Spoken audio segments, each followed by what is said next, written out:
Pepsi ഹോളിയുടെ ഭാഗമായിട്ട് ഒരു super creative add ഇറക്കിയിട്ടുണ്ട്. അത് AI ട്രെൻഡ്സിനെ മൊത്തം ട്രോൾ ചെയ്യുന്ന രീതിയിലാണ്. ഇപ്പോൾ ഓൾമോസ്റ്റ് എല്ലാ ബ്രാൻഡ്സും AI ബാൻഡ് വാഗണിലാണെന്ന് പെപ്സി ശ്രദ്ധിച്ചു. പക്ഷെ പലർക്കും അതിനെക്കുറിച്ചുള്ള ഒരു ഡീപ്പ് അണ്ടർസ്റ്റാൻഡിങ് പോലും ഇല്ല. വെറുതെ ട്രെൻഡ് ആയതുകൊണ്ട് തന്നെ ആഡ് ചെയ്ത് വെക്കുകയാണ്.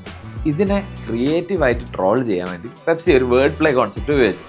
ഈ ആഡിൽ പെപ്സി എംപ്ലോയി ഹോളിക്കായിട്ട് തണ്ടായി എന്നൊരു കോൺസെപ്റ്റ് കമ്പനി സിഇഒയോട് പിച്ച് ചെയ്യാൻ വേണ്ടി പോകുന്നു. പക്ഷെ ടൈപ്പോ ആയിട്ട് AI എന്ന് ടൈപ്പ് ചെയ്തു.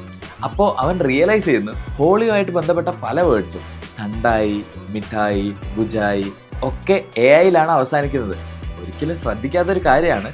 പക്ഷെ ഇതിൽ ഒരു സ്മോൾ ഡോട്ട് ഈ AI മുമ്പിൽ കൊണ്ടുവച്ചാൽ അവ എല്ലാം ടെക് കമ്പനീസിന്റെ പേര് പോലെ ആവും. അതായത് AI, Myth.ai, Buj.ai. ഈ ആഡ് സ്മാർട്ടാണെന്ന് പറയാനുള്ള 2 റീസൺസ് ഞാൻ പറഞ്ഞുതരാം. ഒന്ന്, ഹോളി, AI ട്രെൻഡ്, പെപ്സി ഈ 3 എലമെന്റ്സും കൂടെ പെർഫെക്റ്റ് ആയിട്ട് മിക്സ് ചെയ്തു.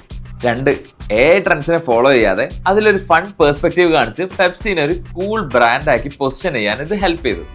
കിടിലൻ ഐഡിയ അല്ലേ?